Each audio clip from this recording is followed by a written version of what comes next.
cette vidéo, je vais te montrer comment créer un site WordPress entièrement fonctionnel directement sur ton PC. Et devine quoi, c'est 100% gratuit. Pas besoin de sortir ta carte bancaire pour un outil payant, un nom de domaine ou même un hébergement. Si tu n'as jamais utilisé WordPress, ne t'inquiète pas, cette vidéo est faite pour toi. Je vais te guider pas à pas à travers l'outil pour que tu puisses découvrir WordPress de ton côté, à ton rythme et sans pression. Et même si tu utilises déjà WordPress, tu vas adorer ce que je vais te montrer. Dans cette vidéo, on va voir comment installer, configurer et utiliser LocalWP. C'est l'outil qui va te permettre de créer des sites WordPress sur ton ordinateur. Mais ce n'est pas tout. Si tu crées déjà des sites WordPress pour des clients, je vais te montrer une astuce qui va te faire gagner énormément de temps dans tes prochaines créations. Tu verras, pour moi, c'est vraiment un game changer pour tous les développeurs et créateurs de sites WordPress. Maintenant, c'est parti pour le guide complet, on passe sur mon écran. Si vous ne me connaissez pas encore, moi c'est Cédric Chevillard. J'accompagne les indépendants, les TPE et les PME à dynamiser leur présence sur Internet en leur créant un site Internet sur mesure. En bas de cette vidéo, dans la description, je vous ai mis plusieurs liens sur ma personne, donc si ça vous intéresse, n'hésitez pas à y jeter un coup d'œil. Maintenant, place à la vidéo, et la première chose à faire, c'est d'installer LocalWP. Et pour faire ça, il suffit d'aller sur Google, de marquer LocalWP, et vous allez à cliquer sur leur site internet. Donc, une fois sur leur site internet, en haut à droite, vous avez le bouton de download. Donc là, vous allez pouvoir choisir la version à télécharger en fonction de votre ordinateur. Donc LocalWP est disponible sur Mac, ancienne nouvelle génération, sur Windows et sur Linux.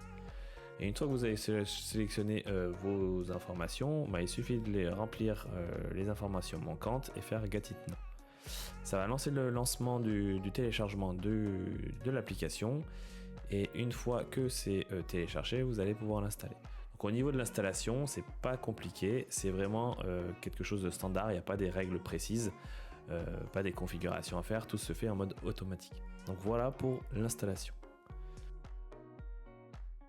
Alors maintenant, vous avez réussi à installer LocalWP. La prochaine étape, c'est tout simplement de la configurer. Donc pour la configurer, il faut simplement lancer LocalWP et vous allez avoir cette fenêtre là qui va apparaître. Donc normalement, vous n'allez pas être connecté parce que par défaut, vous n'êtes pas connecté. Vous n'êtes pas obligé d'utiliser un compte pour pouvoir utiliser LocalWP, mais ça vous rajoute juste une fonctionnalité en plus si vous êtes connecté. Je vous la ferai voir un peu plus tard dans la vidéo. Donc au niveau de la configuration, c'est très simple. Il faut aller dans les préférences ou dans les paramètres. Et ici, vous allez avoir plusieurs onglets. Nous, il y en a un qui est intéressant et un autre qui permet juste de customiser un peu l'apparence. C'est celle-ci. C'est par exemple, si vous voulez mettre un thème sombre, un thème clair, vous pouvez le faire ici. Ou sinon, vous pouvez laisser auto. Ça sera celle qui est configurée en général sur votre ordinateur. Sinon, l'autre point, c'est New Site Default. Ici, vous allez avoir plusieurs éléments. Au niveau de l'environnement, vous pouvez laisser Preferred, mais si vous voulez rentrer plus dans les détails et vous avez un côté plus dev, ça serait mieux de mettre Custom, parce que comme ça, en fait, ça permet d'avoir un environnement vraiment dédié sur chacun des sites. Alors, je vais pas rentrer plus dans les détails parce que c'est un peu technique, mais si vous avez des commentaires ou des questions à ce sujet-là, n'hésitez pas à les mettre justement dans les commentaires de la vidéo et je vous répondrai. Et si c'est vraiment demandé, je ferai une autre vidéo à part entière à ce sujet-là. Sinon, ensuite, vous avez l'admin email. En fait, c'est tout simplement le compte pour le compte utilisateur admin qui va être créé sur votre site. Quelle adresse mail va être utilisée. Donc, vous pouvez laisser tel quel en local pour tester. Mais par la suite, vous pouvez imaginer mettre une adresse mail qui est existante et qui est la vôtre. Ensuite, vous avez le domaine suffixe. Donc là, par exemple, sur les sites, en règle générale, on a des .com, .fr, etc., etc. Et lorsqu'on crée un site en local, généralement on met un point local pour dire en gros que ce site-là, il est fait en local sur votre PC et il n'est pas disponible en ligne. Sinon vous pouvez mettre aussi point test, mais généralement le point local c'est celui qui est le plus utilisé. Et ensuite, là le site pass, c'est en fait où tous les sites que vous allez créer à travers l'application LocalWP vont être stockés. Donc par défaut, un dossier est créé, local sites. Mais vous pouvez également le changer si vous voulez changer d'emplacement. Donc voilà les seuls éléments, le reste, vous n'avez pas grand chose à savoir. Alors on vient de voir comment configurer LocalWP. Maintenant, juste avant de passer à la création du site WordPress, je vous fais juste un petit tour sur l'apparence générale de l'outil. Ça va être très rapide. vous n'avez pas besoin d'aller jeter coup d'œil sur les autres outils, parce que dans la plupart du temps, vous n'en avez pas à avoir besoin. Vous avez besoin juste de cette interface là, et ça sera ici que tous les sites vont être stockés. Donc par défaut, ce dossier là est créé, et c'est dans ce dossier là que tous les sites WordPress vont être créés. Mais par la suite, si vous voulez rajouter d'autres dossiers, c'est tout à fait possible. Il suffit de cliquer sur les 3 petits points et de créer de nouveaux groupes. Et après, vous allez retrouver tous les sites qui sont à l'intérieur. Mais ça, je reviendrai un peu plus tard. La deuxième chose, c'est le blueprint. Ça, on en reviendra. Restez jusqu'à la fin de la vidéo si vous êtes créateur de site internet, parce que ça va vous permettre de créer des sites beaucoup plus rapidement dans le futur. Donc ne manquez pas ça, et je vous dis à tout de suite. Maintenant, on passe à la création. Alors pour la création du site WordPress, c'est très simple. Vous avez un petit plus, vous avez juste à cliquer sur le petit plus. Ici, vous dites que vous créez un nouveau site. Vous faites continuer. Ici, vous allez rajouter le nom de votre site. Donc par exemple, là, c'est mon site de démo. Donc ici, vous pouvez voir en cliquant sur les options avancées, quel sera le nombre de domaines du site. Donc là, on revoit le point local qui était configuré auparavant dans les configurations de l'outil. Et ensuite, dans quel dossier sera présent mon site. Donc là, rien d'incohérent, ça correspond au paramétrage qu'on a saisi. Donc vous faites configurer, vous laissez préférer pour pas vous casser la tête. Et ici, vous allez mettre l'identifiant et le mot de passe de votre compte utilisateur, sachant qu'on retrouve l'adresse mail qui avait été configurée dans l'application. Donc moi, je vais mettre admin, mais bon, ça c'est vraiment pour tester. Ne faites pas ça si vous créez un site en production, ou si un site directement en ligne, ou si vous créez un site en local et vous le migrez en ligne. Il faudra bien changer l'username et l'identifiant pour pas qu'il y ait des failles de sécurité. Et ensuite, vous avez aussi la possibilité de créer un multisite, mais ça, je ne vais pas rentrer dans les détails.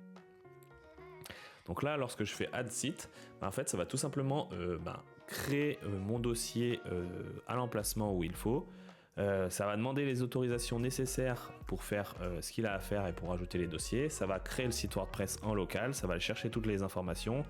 Ça va créer le compte utilisateur avec les informations qu'on a saisies, et ça va installer le WordPress et ça va mettre toute une configuration adéquate.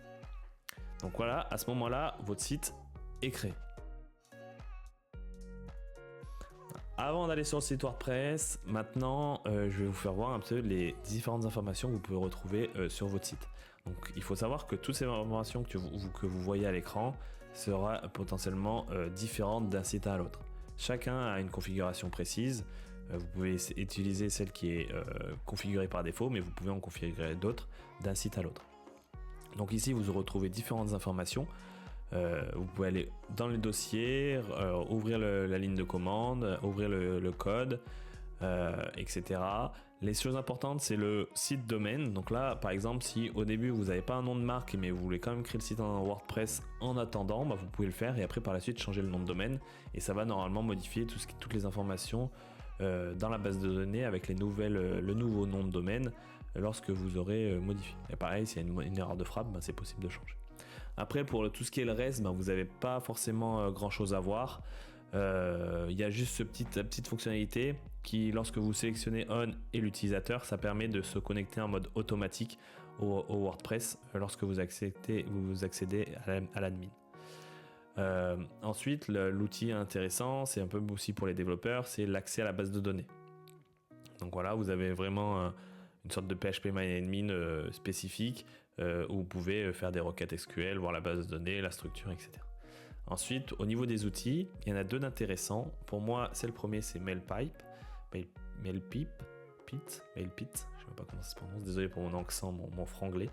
Donc en fait, cette fonctionnalité est très intéressante parce qu'en fait, ça va créer une boîte mail locale où tous vos envois de mail vont être stockés dans cette application.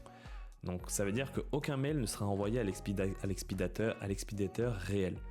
Donc ça peut vous permettre de faire des tests pour les envois de mails, ça peut vous faire voir le processus des mails. Donc par exemple, lorsque vous avez un site WooCommerce, donc un site e-commerce, vous pouvez voir les factures, quand est-ce qu'elles sont envoyées, le contenu, tous les différents mails qu'on peut avoir, ils vont être regroupés ici.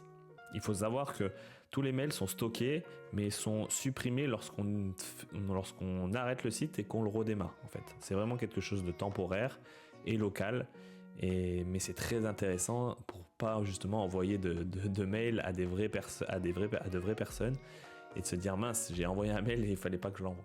Donc ça c'est très intéressant. La deuxième feature c'est Live Link. Ça si c'est pas mal, c'est pour donner accès depuis internet. Donc depuis n'importe qui puisse accéder à votre site. Donc là je l'active et en gros ça va me donner un lien où j'ai juste à aller sur ce lien là. Et ça va me demander un nom d'utilisateur et donc c'est Racket, un nom d'utilisateur et un mot de passe. Est-ce que j'ai bien collé? Non, j'ai pas collé. Hop. Alors attendez, je me suis trompé. C'est quoi? C'est Knowing. Voilà, Knowing. Et ici, en fait, ça me donne accès au site par défaut, donc mon site de démo. Mais sachant que je ne suis pas sur l'adresse locale. Donc ça veut dire que n'importe qui a accès à cette URL peuvent avoir accès à votre site en mode local. Donc ça c'est intéressant pour faire un retour d'expérience avant de le mettre en ligne, le montrer à différentes personnes, etc. etc. Alors potentiellement des fois ça peut être lent en fonction du site, la volumétrie, etc. Parce que ça passe par internet puis votre PC. Donc voilà, et la deuxième chose c'est que en fait ce site là est uniquement accessible lorsque le site tourne et que donc votre PC tourne aussi. Donc voilà, ces deux fonctionnalités sont très intéressantes je trouve. Donc là je vais juste la désactiver. Et sinon la dernière chose en fait c'est tout simplement que vous pouvez arrêter le site lorsque vous avez fini de travailler dessus. Donc, et pour éviter que ça prenne du process sur votre ordinateur, etc., que ça le ralentisse, vous pouvez l'arrêter. Mais à tout moment, vous le retrouvez ici dans la liste de tous les sites. Et vous pouvez le démarrer, etc., etc. Donc là, on a fait un petit tour sur ce que vous pouvez retrouver sur chacun des sites, les deux features qui sont intéressantes, MailPit et Live Links, pour des personnes qui sont en mode no-code. Donc maintenant, passons au site WordPress. Donc là, votre site est créé. Je vous ai fait voir un petit tour sur les différentes informations que vous pouvez retrouver à votre site. Et maintenant, vous avez ces deux petits boutons-là. Donc en fait, ce bouton-là, ça permet tout simplement d'aller sur votre site en mode visiteur. Mais vous pouvez aussi accéder à l'admin. Donc ici, ça va vous connecter à l'admin. Donc là, vous pouvez mettre vos informations de connexion qu'on a précédemment créé, et là vous allez vous créer et ça va vous connecter. Donc là la seule petite subtilité c'est que par défaut le site il est en anglais, donc par exemple vous pouvez aller dans les settings, mettre en français pour que ce soit complètement en français si vous ne travaillez pas avec de l'anglais. Et là, une fois sauvegardé, vous allez retrouver vos sites dans son ensemble en français. Et donc là, à partir de ce moment-là, vous pouvez faire vraiment tout ce que vous voulez avec votre site WordPress, sans que ça crée de problème sur votre site en ligne, par exemple. En fait, vous êtes libre, c'est carte blanche. C'est vraiment, vous faites ce que vous voulez. Vous pouvez aller dans les extensions, tester des nouvelles extensions que vous avez envie de tester, que vous voulez peut-être voir comment WordPress fonctionne. Donc vous faites un tour sur les différentes pages, sur les différents articles, comment WordPress se constitue, etc., etc. Donc vous pouvez vraiment tout faire, et sans qu'il y ait un seul impact autre part que sur votre PC en local, quoi. Et ça va pas vous créer des problèmes, genre ça va pas exploser votre PC, ça va pas créer des virus, etc., etc. C'est vraiment quelque chose de sécurisé. Et ça vous permet de faire vraiment beaucoup de choses, de découvrir WordPress, de tester de nouvelles choses. Donc ça c'est pour la création. Et ensuite, en fait, vous pouvez voir le visuel du résultat que vous faites directement. Donc ça c'est vraiment quelque chose de très très intéressant. Donc là, je vous ai montré comment créer un site de A à Z avec LocalWP. Si vous voulez découvrir WordPress, vous pouvez arrêter la vidéo maintenant. Si ça vous a plu, si vous pouvez juste me laisser un petit pouce bleu pour m'encourager dans mes vidéos, et à ce qui paraît, ça augmente la visibilité de ma vidéo et ça c'est bénéfique à ma vidéo et donc à ma chaîne. Donc je vous encourage à lâcher votre petit pouce bleu si ma vidéo vous a plu, et de mettre un commentaire également si vous avez quelque chose, des questions, ou même pour m'encourager, ça ferait super plaisir. Maintenant, pour aller plus loin, en fait, LocalWP, ça ne s'arrête pas là. Il y a une feature qui est très importante et très puissante si vous êtes créateur de site ou si vous envisagez de créer plusieurs sites internet, et on va voir ça maintenant. Alors maintenant, on va repartir dans l'idée que vous venez de créer votre site internet. Par exemple, je l'ai basculé en français.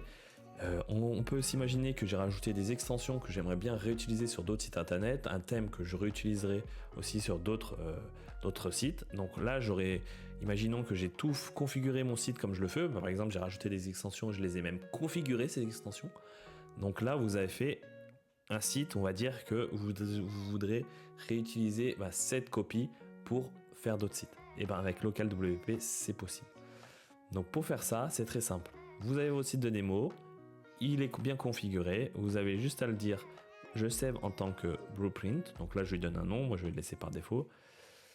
Ah oui, le blueprint était déjà existant parce que je l'ai déjà créé. Donc là il suffit d'aller sur mon blueprint, je le delete.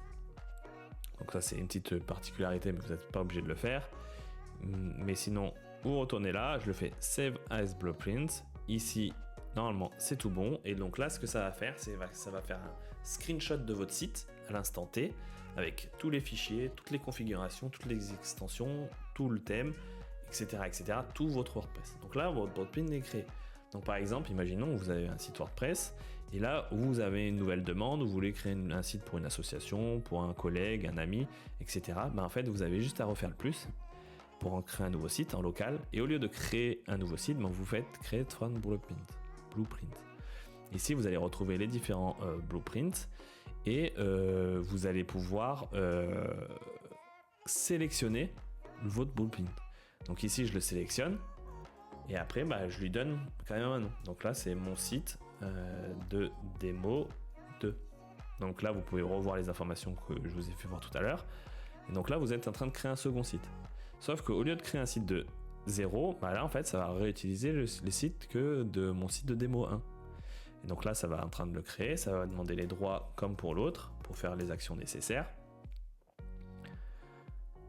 Donc là il faut attendre un petit peu, c'est très rapide quand même, juste le temps que ça fasse toute la manip, que ça crée le nom de domaine, que ça crée la liaison entre le nom de domaine local et le dossier, et ensuite vous avez le site disponible. Et là ce qui est très intéressant, c'est que si je me connecte en admin, vous pouvez voir dans l'URL que je suis en mode LocalWP 2, et ici en fait si je remets les informations admin, ça va me connecter. Et là ce que vous pouvez voir par rapport à l'autre site de tout à l'heure quand on l'a créé, c'est que alors je ferme, c'est que le site est déjà en français. Donc ça veut dire que ça reprend bien tous les paramétrages de votre ancien site. Donc franchement, c'est quelque chose de très puissant. Si vous êtes créateur d'un site internet ou si vous envisagez d'être créateur de site internet, j'encourage vraiment à utiliser cette option-là. Alors peut-être que auparavant vous utilisez WAMP, MAMP ou des choses comme ça, mais LocalWP, si vous êtes créateur de site WordPress, c'est vraiment un game changer de fou. Voilà, c'était un petit tour d'horizon de LocalWP et comment créer un site WordPress sur votre PC. Comment vous pouvez découvrir WordPress ou comment vous pouvez automatiser la création de site WordPress à partir d'un site WordPress que vous avez configuré comme vous le voulez. Franchement, je vous conseille vivement de l'utiliser, cette extension, juste parce que si vous souhaitez découvrir WordPress, vous pouvez faire tout ce que vous voulez. Tout ce que vous voulez. Je vous remercie d'être resté jusqu'à là. Si vous avez des questions, quoi que ce soit, n'hésitez pas à le mettre dans les commentaires. Et si vous avez aimé la vidéo, je vous encourage juste à mettre un petit pouce bleu. À ce qui paraît, ça permet aux vidéos d'avoir plus de visibilité. Donc à voir, c'est ma deuxième vidéo de la chaîne, donc on verra bien. Je vous remercie et je vous dis à très bientôt. Bye.